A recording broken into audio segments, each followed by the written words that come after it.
Muy buenas tardes y gracias a todos por unirse a la segunda parte de esta serie de conferencias en línea sobre preparación y respuesta para el manejo de emergencias en colecciones documentales.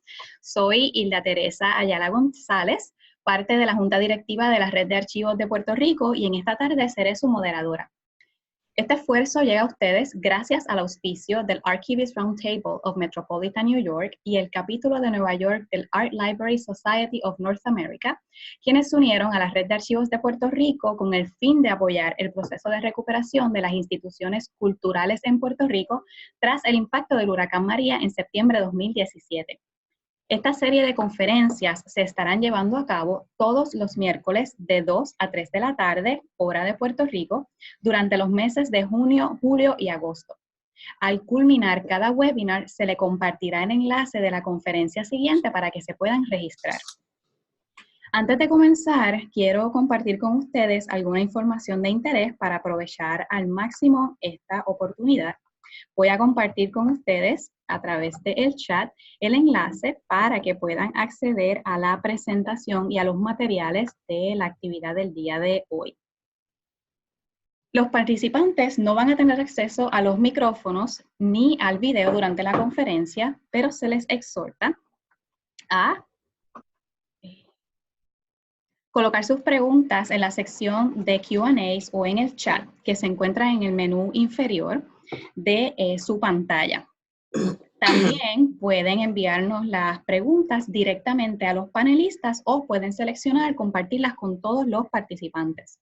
Yo voy a estar tomando nota de cada una de las preguntas y al final se las vamos a hacer llegar a nuestro conferenciante. Les exhortamos que por favor se mantengan las preguntas relacionadas a la temática que vamos a estar trabajando. Esta conferencia está siendo grabada y luego podrán acceder a la misma a través del canal de YouTube de ArchiRed. En los próximos días estarán recibiendo el enlace a las grabaciones. Para recibir el certificado de participación, deben completar la hoja de evaluación que se va a enviar al final de la actividad. Si tienen alguna duda o pregunta, pueden comunicarse con la Red de Archivos de Puerto Rico por nuestro correo electrónico archiredpr@gmail.com o seguirnos a través de nuestra página de Facebook o nuestro blog archiredpr.wordpress.com. Sin más, hoy tenemos el placer de contar con la doctora Luzmari Rodríguez López, doctora en Teoría e Historia de la Arquitectura. Completó su doctorado en la Escuela Técnica Superior de Arquitectura de Barcelona, Universidad Politécnica de Cataluña. De 1997 al 2012 se desempeñó como archivera principal en el Archivo de Arquitectura y Construcción de la Universidad de Puerto Rico. Además, posee certificaciones en preservación de archivos por el Society of American Archivists y de conservación avanzada de papel por el Northeast Document Conservation Center en Massachusetts.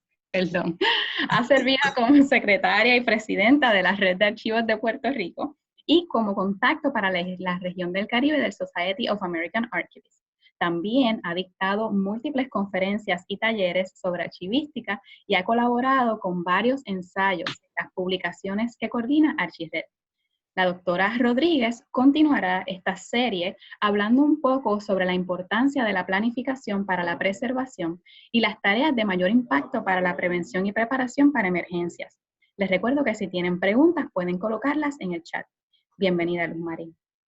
Hola, buenas tardes a todos y gracias por conectarse y claro, hay que agradecer muchísimo la labor que está realizando ArchiRed y Hilda Teresa en organizar estos webinars y que podamos llevar un poco de entrenamiento a la comunidad de archiveros de Puerto Rico, pero vi que hay algunas personas que se están conectando de otras partes del mundo.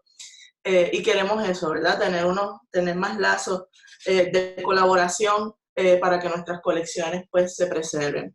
Como bien les dijo Hilda, mi entrenamiento no es en archivística, pero pues la vida conspira, así que yo trabajé muchísimos años como archivera en el Archivo de Arquitectura y Construcción de la Universidad de Puerto Rico, donde me tuve que entrenar en archivística y en el tema que a mí más me parecía de más relevancia en el momento en cuando yo accedí a la profesión, que era y eran los asuntos de preservación, especialmente porque las colecciones que se conservaban en el Archivo de Arquitectura eran colecciones especiales de materiales de gran tamaño y con unas especificaciones muy particulares. Así que hoy de lo que les voy a hablar muy rápidamente, pero contando con sus preguntas al final de la presentación, es sobre algunas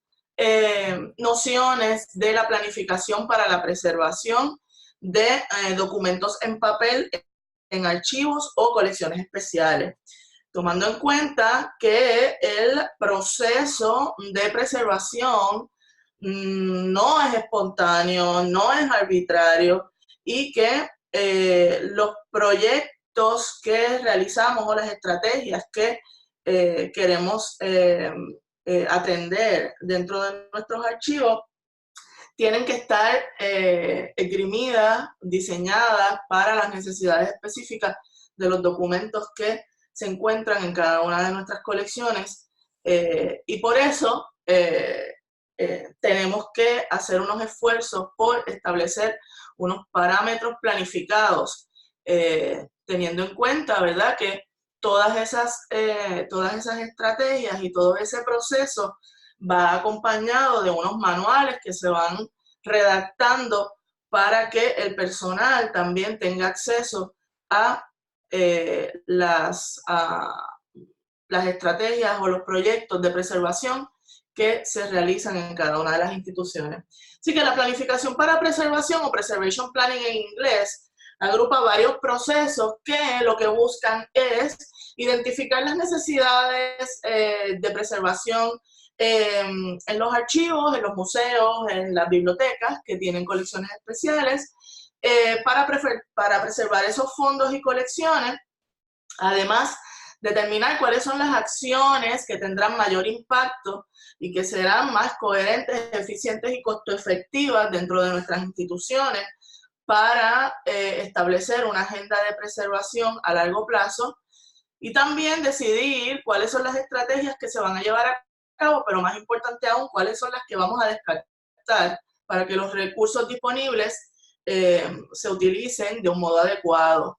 Así que de lo que vamos a hablar hoy, específicamente dentro del contexto de una preparación de cara a desastres o de cara a emergencias, son estos 4 puntos: las características físicas y químicas más comunes de los documentos en papel, los fundamentos de planificación para preservación, deteniéndonos en uno muy específico, algunas guías generales para identificar prioridades y los aspectos de almacenamiento de colecciones con miras a la preservación o la mitigación en situaciones de riesgo. Y antes de comenzar, pues, con la charla en pleno, una breve definición de lo que es la preservación según la Society of American Archivists. La preservación se trata de la reducción del deterioro de los documentos en términos químicos y físicos y de minimizar la pérdida de la información, es decir, de extender la vida útil de estos documentos que se consideran patrimonio cultural. Así que es distinto a lo que entendemos, ¿verdad?, por tratamientos de conservación que son, ¿verdad?, que se llevan a cabo en documentos únicos, ¿verdad?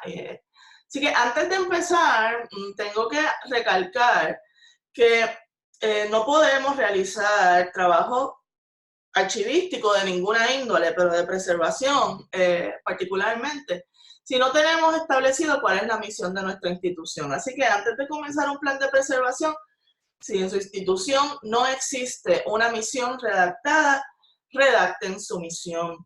La misión es el documento que nos guía en todas las decisiones que tomamos en términos de nuestras instituciones archivísticas. Así que, ¿por qué les digo que es importante de cara a la preservación? La preservación se introduce desde las primeras etapas de adquisición, de evaluación y también de servicio y por supuesto dentro del procesamiento archivístico. Así que la misión nos da una idea y una guía de qué cosas podemos rescatar, qué cosas no, y qué otras, ¿verdad? Qué estrategias vamos a establecer como parte de nuestra agenda de preservación. Y que la preservación entra contemporáneamente, ¿verdad?, dentro de acercamientos que en la profesión pues llamamos acercamientos de conservación.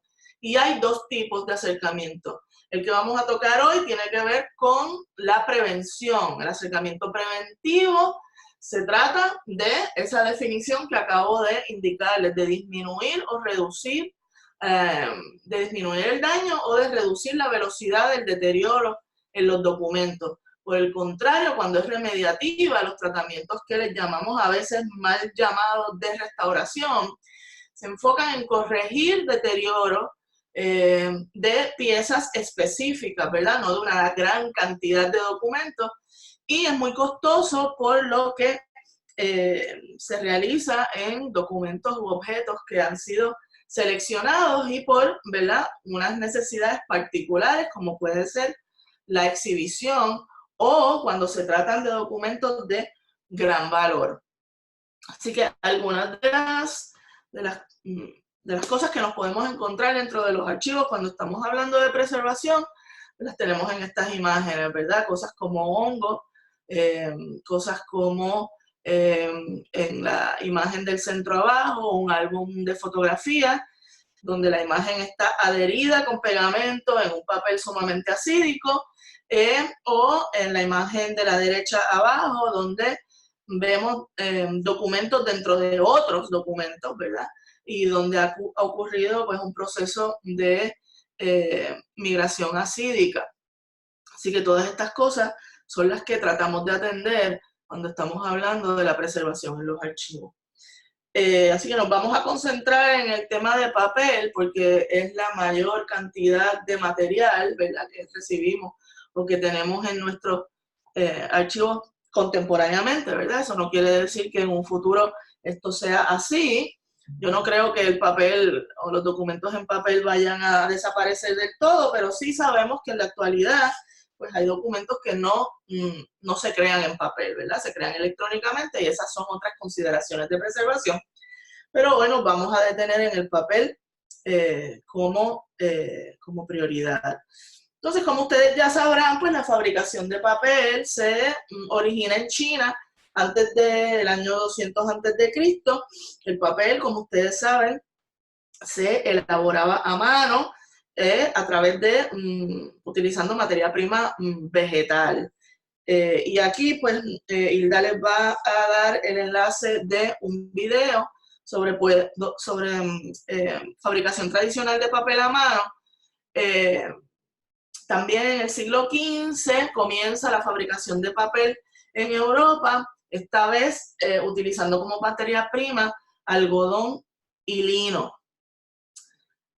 Así que la composición del papel es básicamente fibras vegetales y la composición celular, ¿verdad? La composición de esa planta va a ser celulosa, que es el polímero que forma la pared de la célula de la planta, y lignina.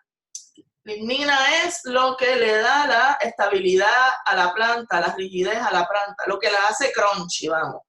Pero que cuando eso se traduce a la hoja de papel en sí, la lignina es la sustancia que aporta acidez a ese papel.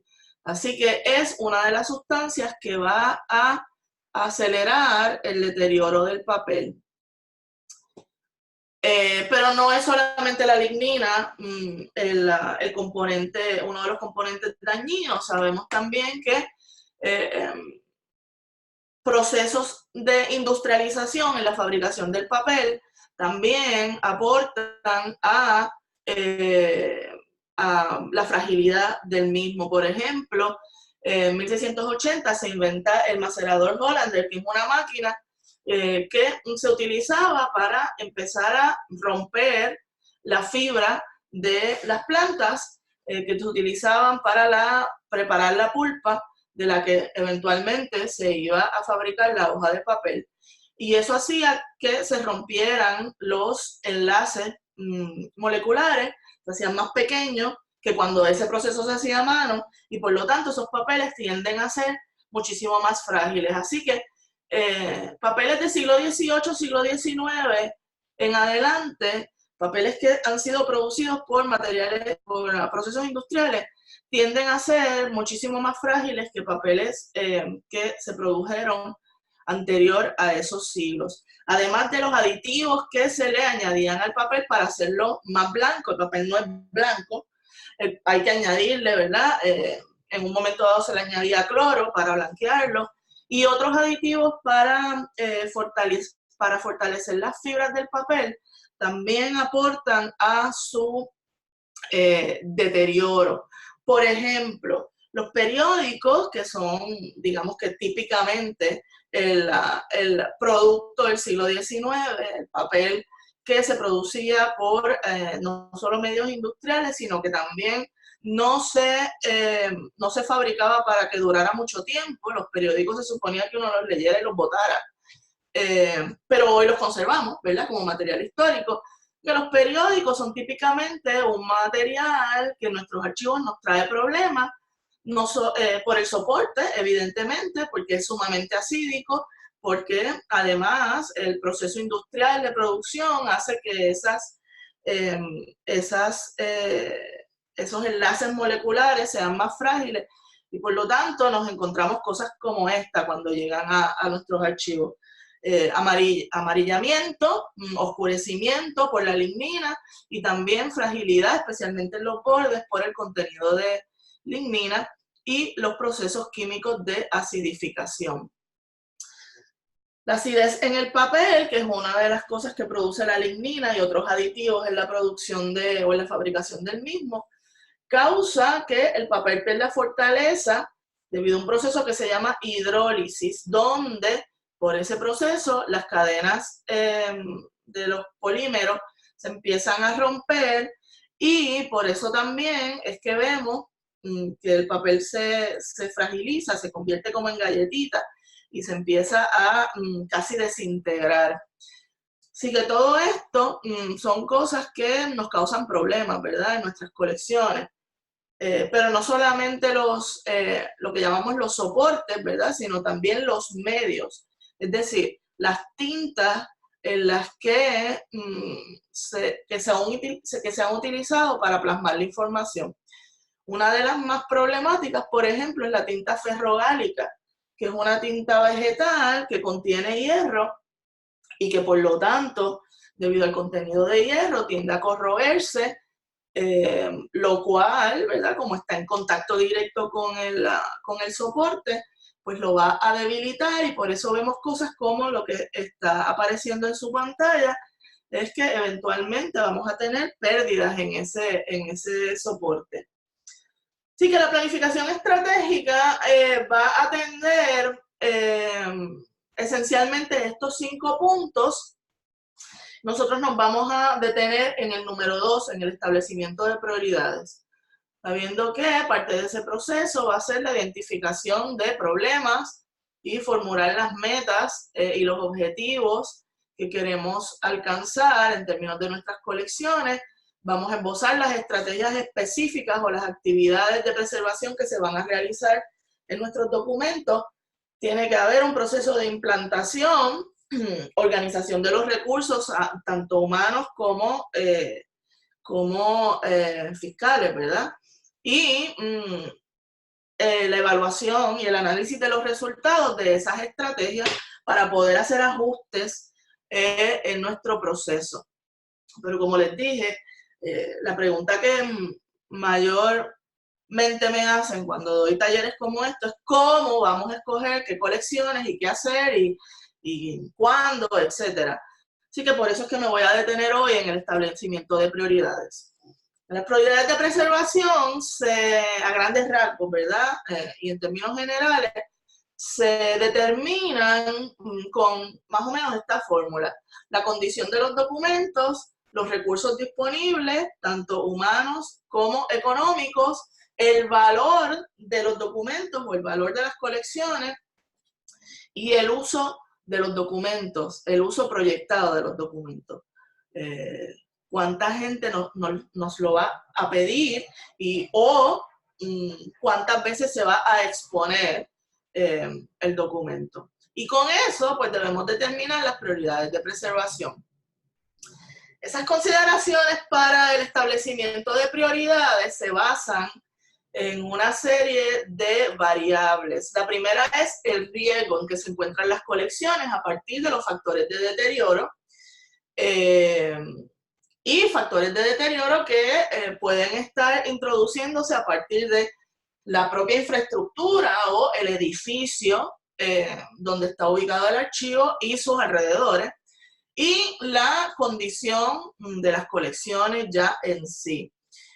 Isla también les va a estar compartiendo un artículo que les habla sobre los agentes de deterioro, y supongo que ustedes saben, los agentes de deterioro pueden ser químicos, pueden ser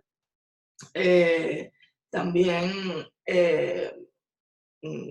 atmosféricos, climáticos, pueden ser biológicos, y todas esas cosas pues van a aportar al deterioro de nuestras colecciones.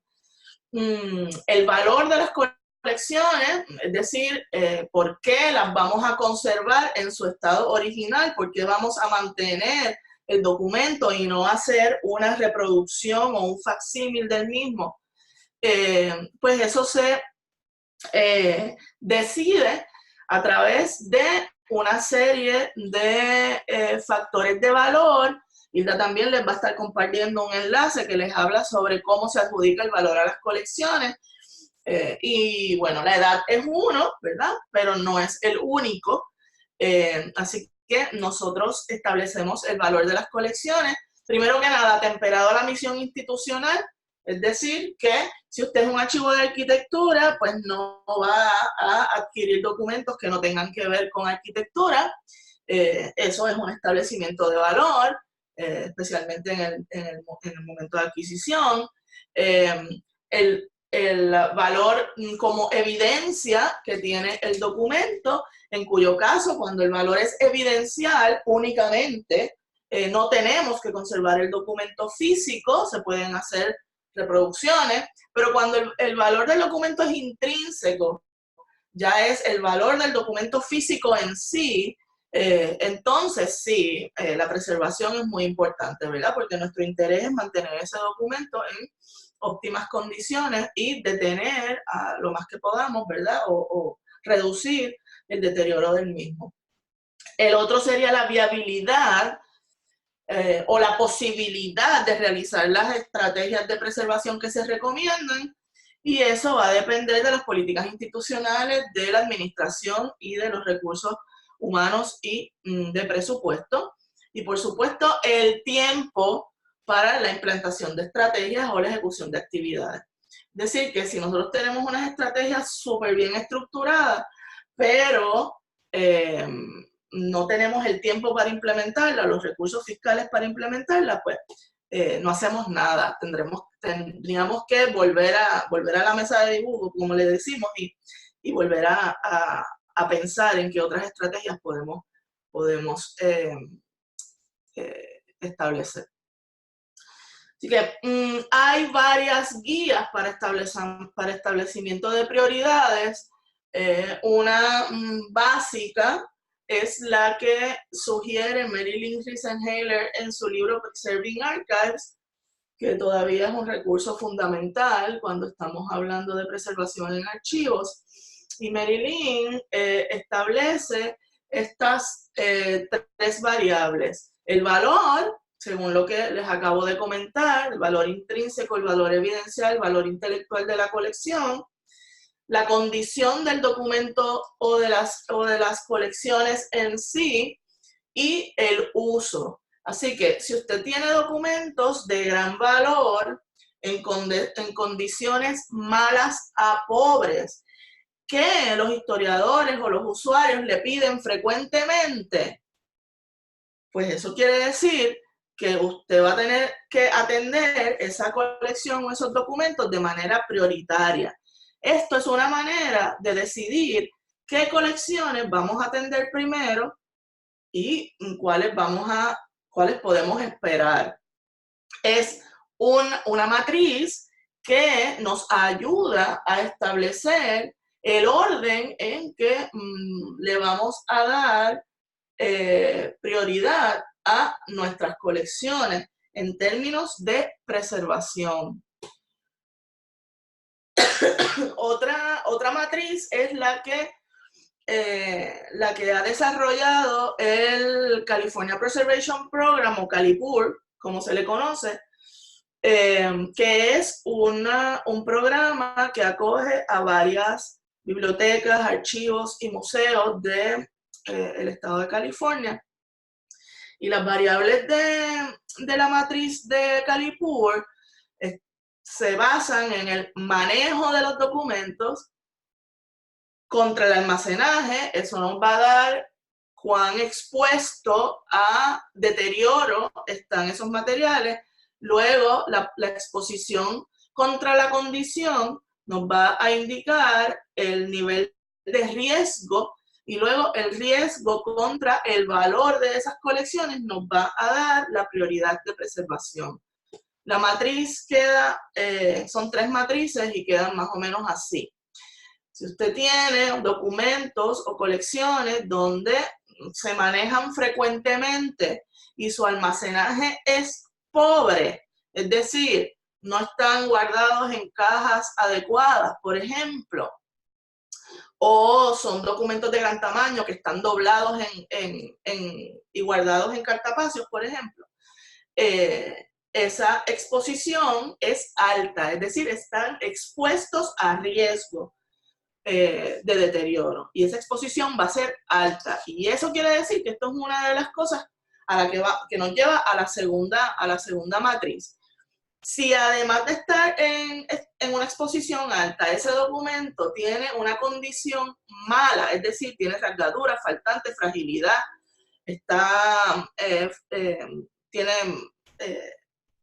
tiene rastros de que es un documento con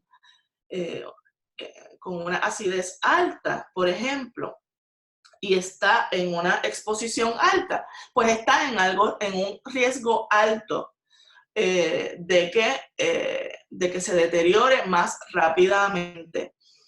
Luego, la tercera gráfica habla del riesgo contra el valor, es decir, si está en alto riesgo y además es un documento de gran valor, es decir, que tiene más de uno de los factores que les habla en ese documento que les compartí, pues está en alta prioridad, y esa sería una de las colecciones o de las series, si estamos hablando del nivel de serie, que vamos a atender o que deberíamos atender más rápido. Así que estos son solamente 2 posibilidades para adjudicar prioridades en términos de atención de documentos cuando estamos estableciendo la agenda de preservación en nuestras colecciones. Luego está la matriz de priorización que establece Pamela Darling en un documento que también les voy a compartir, Preservation Planning Program. Pamela Darling la diferencia con las 2 matrices que les acabo de mostrar es que mientras las anteriores estaban hablando de los documentos, ¿verdad? Lo que estábamos evaluando era los documentos y las condiciones, tanto ambientales como la condición física y química de los documentos. Pamela Darling establece una matriz que está basada en las estrategias de preservación.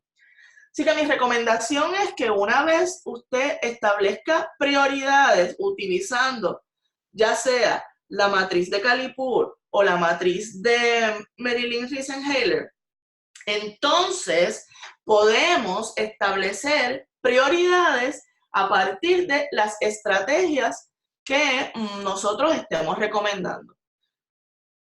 Pamela Darling establece dos variables. El impacto que va a tener la estrategia de preservación que estamos recomendando para una colección versus la viabilidad de que se pueda establecer esa estrategia.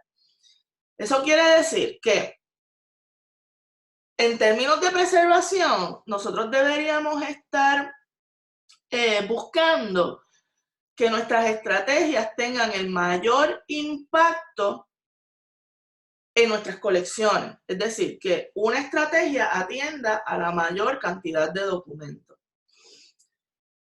En términos generales, eso se reduce o a control climático o almacenamiento. Esas son las dos estrategias de preservación que van a atender a la mayor cantidad de documentos.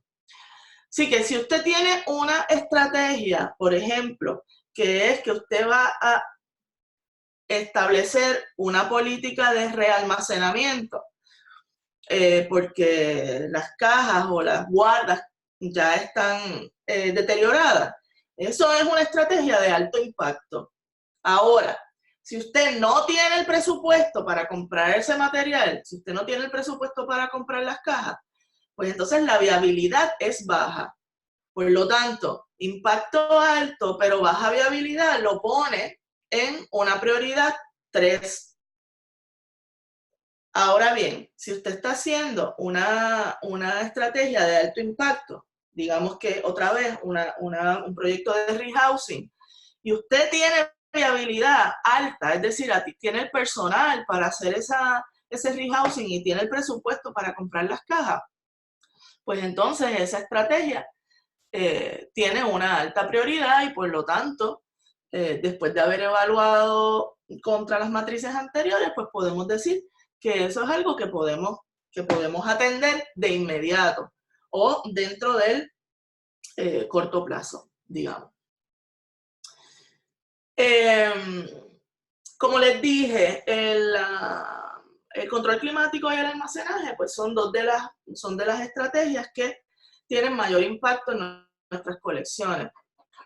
Sin embargo, cuando estamos hablando del almacenaje archivístico de cara a una emergencia, tenemos que estar conscientes de que eso funciona, ¿verdad? El almacenaje archivístico funciona como una matrushka, que es la muñequita rusa que tiene una muñequita dentro de una muñequita dentro de una muñequita, y que también funciona como una armadura. Es decir, la preservación va a funcionar como una armadura.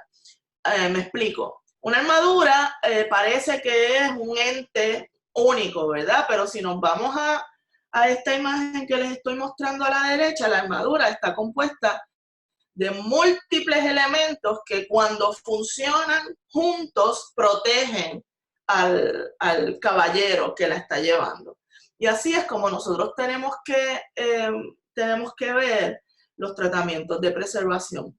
Son cosas que pueden parecer que no están conectando, pero que cuando funcionan juntas son ¿verdad? Son la respuesta óptima a las necesidades de preservación o a los riesgos de deterioro que tenemos en nuestros archivos. Así que en términos de la matroshka, digamos que esa protección se vería más o menos de esta manera. Es decir, el documento es el objeto que queremos preservar o proteger. Luego estaría la segunda capa, que sería el cartapacio. La tercera capa, que sería la caja. Luego el anaquel, luego el depósito, luego el edificio. Por eso es que les digo que funciona como una matroshka. Así que, viendo esto como las capas dentro de un sistema, ¿verdad? Y reconociendo que una de las características del papel es que es higroscópico. Higroscópico quiere decir que absorbe moléculas de agua. Así que en su estado natural, el papel es una esponjita. El papel va a estar absorbiendo moléculas de agua del ambiente, imagínense, en una inundación. Por esto es que es tan importante tener un plan de preservación establecido en nuestras instituciones, porque especialmente de cara a un desastre, nosotros tenemos que poder actuar de una manera eficiente y rápida. Y en Puerto Rico, nosotros tenemos un riesgo de desastre recurrente todos los años, que son los huracanes. Y obviamente, pues esta iniciativa que ArchiRed está llevando a cabo tiene que ver con la catástrofe que ocurrió luego del huracán María, especialmente dentro de los archivos, las bibliotecas y los museos, en términos de la conservación de sus documentos. Todavía tenemos instituciones que no se han recuperado y que van a tardar muchísimo en recuperarse, y es probable que perdamos bastante de nuestro patrimonio documental porque pues las respuestas no fueron las más adecuadas. Así que, datos. Según el Smithsonian, en el caso de una inundación, materiales de 1840 y anteriores, es decir, de mediados del siglo XIX, pueden absorber entre un 80 y un 200% de su peso en agua. Imagínense esto luego de 2 días de documentos expuestos a una inundación. 2 o 3 días, una semana, 2 años, que es donde estamos hoy. Los papeles modernos del siglo XIX, de mediados del siglo XIX en adelante, absorberán hasta un 60% de su peso. Esto tiene repercusiones, no solo en el documento, sino también en la manera en que nosotros vamos a atender nuestros documentos. Porque en un proceso de mitigación y rescate, luego de una inundación, cuando usted está tratando de levantar una caja que tiene que pesa un 200% más que lo que pesa cuando está seca, pues hay unas cuestiones que hay que considerar, ¿verdad? Es posible que usted no pueda levantar esa caja solo, por ejemplo. Así que va a necesitar un equipo que lo asista. Y estas son todas cosas que tienen que estar plasmadas en el plan de preservación, que tiene que ser, ¿verdad?, proyectado a las posibles cosas que puedan ocurrir dentro de una emergencia o dentro de una situación de riesgo. Otro dato importante, los hongos comienzan a crecer a partir de 48 horas en condiciones de humedad, de temperaturas altas y de oscuridad. ¿Se pueden atender? Sí, claro que se pueden atender, pero siempre y cuando la gente sepa qué es lo que tiene que hacer, y esto se establece dentro del plan de preservación y dentro de las estrategias de preservación que tienen que estar proyectadas, es decir, no solamente atienden las cosas que tenemos en nuestra cara y que vemos todos los días, sino también las cosas que podrían pasar. Y en todas las partes del mundo hay riesgos que son reconocibles, ¿verdad? Hay países que están en zonas donde están expuestos a huracanes, otros en zonas de tsunami, otros en zonas de tornado. Pues a todas esas cosas nosotros tenemos que estar adecuados en el trabajo que hacemos en nuestras instituciones archivísticas. Así que, ¿dónde guardamos esos documentos? Pues es sumamente importante. Empezando por, digamos que, el depósito, ¿verdad? El depósito tiene que tener unas condiciones específicas, ¿verdad? Mejor si no tiene ventanas, mejor si no está en sótanos, mejor si está en segundas plantas o terceras plantas, porque los riesgos de inundación tienden a aminorarse cuando tenemos condiciones de este tipo. Los anaqueles. Aquí tenemos 3 tipos de anaqueles y todos se fijarán que están levantados del piso de 4 a 6 pulgadas y esta es la recomendación para evitar que los documentos se dañen en caso de una inundación. En el caso de la imagen que tienen a la derecha, estamos viendo un anaquel cerrado. En el caso de la imagen que tienen a la izquierda arriba, están viendo anaqueles movibles abiertos. Ambos son excelentes recursos de almacenaje, dependiendo del tipo de colecciones y de los riesgos a los que sus colecciones estén expuestos. El anaquel de la derecha es un anaquel cortafuego, es decir, que debe permanecer cerrado porque en caso de un incendio, pues esto es un anaquel que va a evitar, ¿verdad? Dentro de unos renglones, el que las llamas lleguen al documento. Además que ven ese tubo rojo que está pasando por arriba, pues esos son el sistema de supresión de fuego de ese depósito. Tenemos en la imagen de izquierda abajo una planera o un anaquel de mapas para documentos de gran tamaño. Igualmente, tratando de atender las necesidades y los riesgos a los que pueden estar expuestos estos documentos. Anaqueles cerrados, obviamente, nos dan una protección adicional.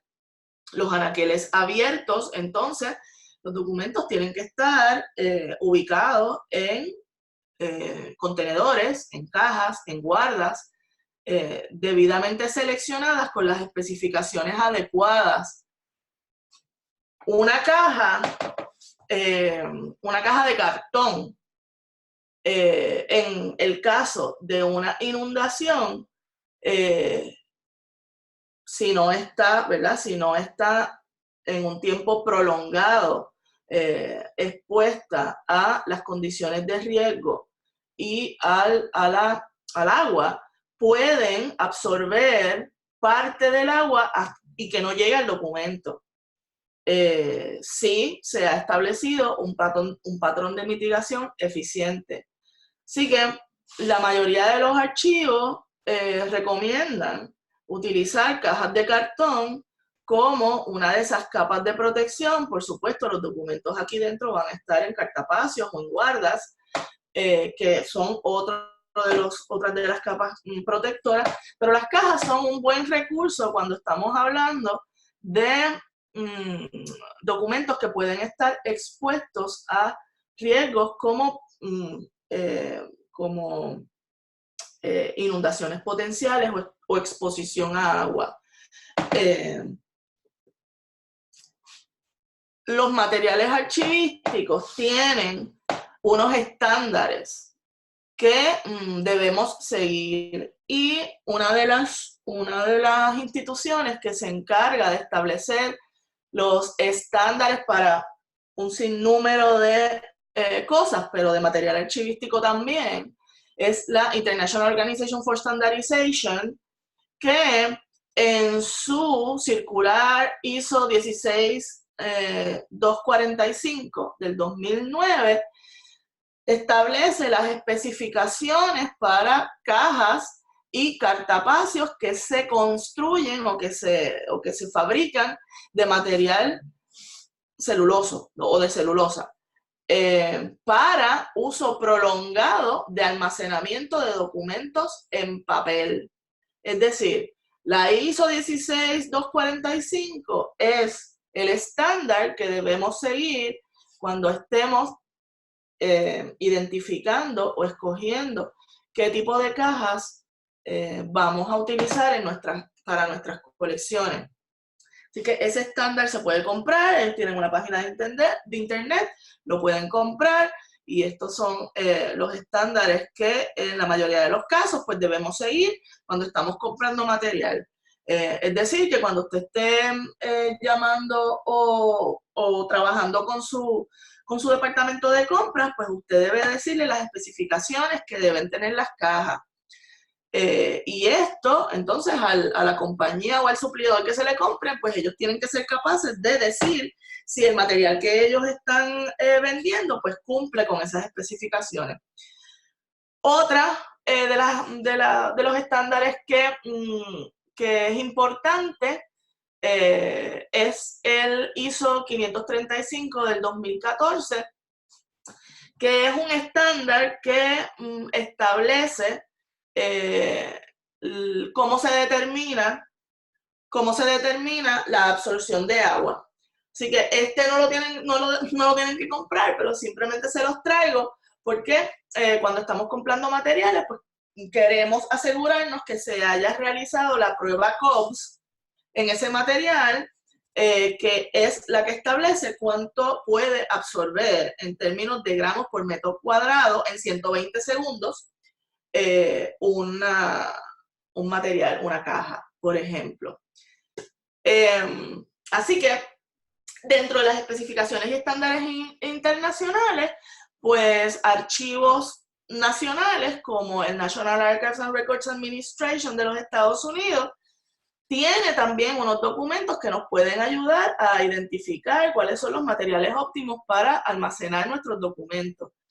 Este que tienen aquí, que Hilda también se los va a compartir, son las especificaciones para cajas archivísticas libres de ácido que recomienda el Archivo Nacional de los Estados Unidos a partir de 2015, donde ellos, como tienen laboratorios de conservación, pues les realizan una serie de pruebas, así que ellos han determinado cuál es el tipo de caja específico mejor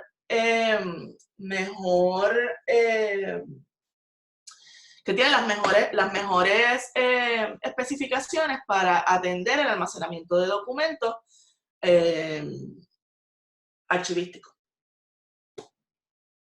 Bueno, pues muchas gracias y si tienen preguntas, con mucho gusto se las contesto en los minutos que nos quedan. Muchas gracias, Luz Mari, por compartir con nosotros tan importante información. Para mí, de todo, y algo que creo que quizás nosotros pues todavía no tenemos los fondos para adquirir las cajas archivísticas, pero que sí debemos ver que no es tan solo pues proveerle ese espacio, sino que a la misma vez otorgan una protección adicional, ¿verdad? Inhibiendo quizás el contacto directo con una filtración que esté cayendo encima de la caja o en algún fuego. Así que para mí eso es bien importante, esos niveles de protección que estabas mencionando. Vamos a ver si hay alguien que tiene aquí alguna pregunta dentro del público. Les recuerdo que pueden hacer las mismas a través del chat y yo las voy a ir tomando. No sé si quieres añadir algo más, Luz. Sí, con el comentario que hiciste de las cajas, claro, cuando estamos hablando de inundaciones o de exposición al agua, la caja es importante, obviamente, porque es como una esponjita, ¿verdad? Que nos va a absorber el agua antes de que llegue al documento, esperamos, ¿verdad? Si podemos llegar al documento en un espacio de tiempo corto. Así que nos ahorra un montón de dolores de cabeza y de costo adicional. Tú hablaste del costo de las cajas, pero en el caso de documentos que se dañen por inundación, la pérdida en términos de costo es exponencial, ¿verdad? Claro. Si tú tuvieses que entonces mandar esos documentos a congelar para que no sigan desarrollando hongos, o si tienes que, por ejemplo, en papeles que son glossy, ¿verdad? Papeles que tienen revestimiento, que esas hojas se van a pegar, pues el costo que entonces tendrías que asumir para entonces hacer unos tratamientos de conservación, dependiendo del valor de ese documento, ¿verdad? Pues también añaden a esa fórmula. Así que podemos hacer cosas, claro, las cajas archivísticas pues son cajas libres de ácido, y aunque vimos que las que yo les presenté son azules, pero son cajas que no van a transmigrar el color, es decir, que los documentos no se van a manchar, etcétera, etcétera, etcétera. ¿Que hay cosas que podemos hacer más low budget? Sí las hay, pero ese es otro ese es otro webinar. Ya. Pero todo es un costo, ¿verdad? Y en términos de costos tenemos que tener en cuenta que dentro del presupuesto que tenemos para nuestras instituciones, el presupuesto de preservación debe ser el 20% ¿verdad? En un mundo ideal. Debe ser el 20% del presupuesto total del archivo debe estar dedicado a preservación. Eso incluye, obviamente, costos de almacenamiento, ¿verdad? Compra de materiales, anaqueles, y además de estrategias que se vayan a implementar. Tengo aquí varias preguntas que han ido surgiendo. La primera es que si es recomendable guardar los documentos en fundas de papel o de plástico y cuál sería la temperatura ideal y si se pueden poner varios documentos juntos en las planeras. Sí, se pueden, los documentos, ok. En guardas, las guardas para los documentos vienen de calidad archivística, tanto plásticas como de papel. Lo que estamos buscando es que no sean guardas acídicas, porque si son acídicas, entonces van a aumentar la acidez del documento y los vamos a deteriorar más rápido. Así que cuando hablamos de calidad archivística, estamos hablando de materiales que son inertes, es decir, que no tienen una acidez adicional que vaya a migrar al documento. Guardas plásticas también las hay, pero depende de qué usted vaya a guardar dentro de la guarda plástica. ¿Okay? Las fotografías, por ejemplo, no se deben guardar en plástico. Así que el material de almacenaje debe estar acorde con el documento que vaya a coger. Por eso no podemos hacer compras así tipo Costco. O sea, no es comprar 500 cajas de caja y 500 cajas de guarda, porque las guardas y las cajas deben atemperarse a los documentos que van a recibir. Así que tenemos que tener una selección de materiales para poder guardar los documentos. Relacionado a eso. Limitado. Términos de temperatura. Sí, la temperatura es una preocupación. Es riesgosa, las temperaturas altas ponen a los documentos en riesgo, sí, pero lo más riesgoso es que haya fluctuaciones de temperatura. Es decir, en instituciones que están todo el día con aire acondicionado y por la noche tumban el aire acondicionado, eso es más perjudicial que tener la temperatura un poquito más alta de lo recomendado. Así que lo que necesitamos en términos de la temperatura, hay varias guías que se pueden consultar. También las temperaturas dependen de los tipos de materiales que se están albergando en los depósitos. Pero para efectos de lo que estamos hablando hoy, lo que debemos estar bien conscientes es que no hay fluctuaciones abruptas y constantes de temperatura. Y por eso es importante invertir en un hidrotermógrafo que puede ser de gráfica, ¿verdad? Que el mismo hidrotermógrafo hace la gráfica, o puede ser digital, y en ese caso, pues el archivero o la persona encargada tiene que llevar la contabilidad de la temperatura y la humedad relativa diaria por lo menos 2 veces al día. Ok, muchas gracias. Aquí hay otras 2 preguntitas y es que si en los archivos que son móviles se pueden poner las cajas de documentos con papel y cajas con fotografía aparte. Y si tienes alguna recomendación específica en cuanto a las cajas para que sean con terminaciones en metal o las que son completamente de cartón. Ok.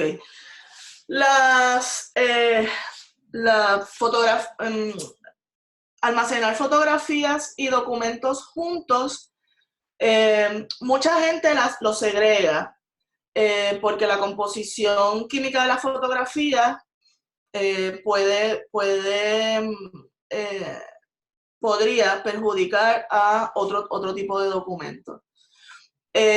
Cuando segregamos, digamos que usted tiene una colección que trae documentos con fotografías y se van a segregar, lo que debe hacerse es una hoja de remoción de documentos, donde se pone una hoja donde iban las fotografías y se establece, mira, aquí se describe, ¿verdad? De esta colección, tantas fotografías y dónde se colocaron. Y también entonces se hace una hoja de cross-referencia en la caja donde se va a ubicar la fotografía, indicando que pertenecen a la colección de origen y dónde están los documentos que acompañan a esa fotografía. Si pueden estar en la misma caja fotografías y documentos textuales, yo, dependiendo de la condición de las fotografías, no le puedo decir si no veo de qué estamos hablando físicamente, pero digamos que mi recomendación en general es que no. Ahora, recalco, si se van a segregar fotografías de documentos, hay que hacer hojas de remoción de documentos y hacer la referencia cruzada. Ahora, si no hay otra opción y vamos a poner un documento, una caja que tiene cartapacios con documentos y cartapacios con fotografías, pues lo recomendable es que no se toquen, ¿verdad? Que no haya contacto directo entre unas y otras. ¿Y cuál era la otra, Hilda? La otra era sobre las terminaciones de las cajas, que si prefieres de metal... Las terminaciones de las cajas, sí. Las cajas que tienen los ribetes de metal tienden a tener más fortaleza que las cajas que no los tienen, y eso ayuda a que la caja no se deforme cuando se empieza a llenar de documentos. Otra cosa importante es el tamaño de la caja, ¿verdad? Las cajas vienen de pie cúbico, que son las bien grandes. Esas son difíciles de manejar y se tienden a deformar con el tiempo, porque mientras más documento uno les ponga, ¿verdad? Pues la caja también se contrae. Así que para cajas en archivos de documentos que se van a manipular bastante, es decir, que tiene usuarios que lo van a venir a visitar, que no es un documento no es una caja que está simplemente para almacenar los documentos, aunque sean históricos, deben ser las cajas, las pequeñas, las de 1/3 de pie cúbico, las que tienen los ribetes de metal. Es importante que cuando usted revisa el material que les llega, que la pintura, ¿verdad? Que tienen un revestimiento de esmalte, que no esté craqueado, para que no haya problemas con que si se oxida el metal, vaya a causarle daño a los documentos. Lo otro que hay que tener en cuenta con esas cajas es que por lo general tienen un hilito para alarlas y sacarlas del anaquel, que no tenga pegamento expuesto, porque cualquier pegamento pues, que haga contacto con los documentos, pues podría traer problemas. Gracias, Luz Mari. Lamentablemente no vamos a tener más espacio para preguntas para poder respetar el tiempo de todos, pero les exhorto a que si tienen alguna duda nos pueden escribir directamente a CHIRRED. Luz Mari le está compartiendo ahí su información, ¿verdad? Si la necesitan, Luz Mari, está disponible para comprar. Sí, que me escriban, claro. Excelente. Bueno, voy a estar compartiendo con los participantes la evaluación para que puedan obtener su certificado. También voy a volver a compartirles el material de la tarde de hoy. Está en un Google Drive y ustedes pueden descargar tanto la presentación como el documento que tiene todos los enlaces que fuimos compartiendo durante el día de hoy.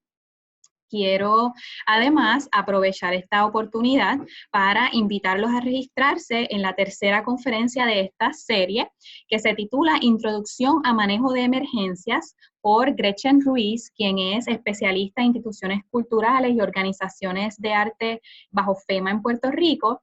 y al MSG David Berríos del Joint Forces Headquarters del Puerto Rico National Guard, y esta va a ser el próximo miércoles 26 de junio de 2 a 3 de la tarde. Voy a compartirles el enlace a través del chat para que puedan ir registrándose.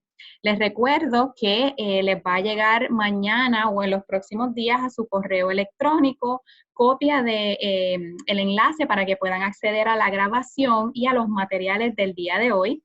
Quiero agradecerle a la doctora Rodríguez por haber compartido con nosotros en esta tarde y recordarles que si tienen alguna duda o pregunta pueden comunicarse con la red de archivos de Puerto Rico.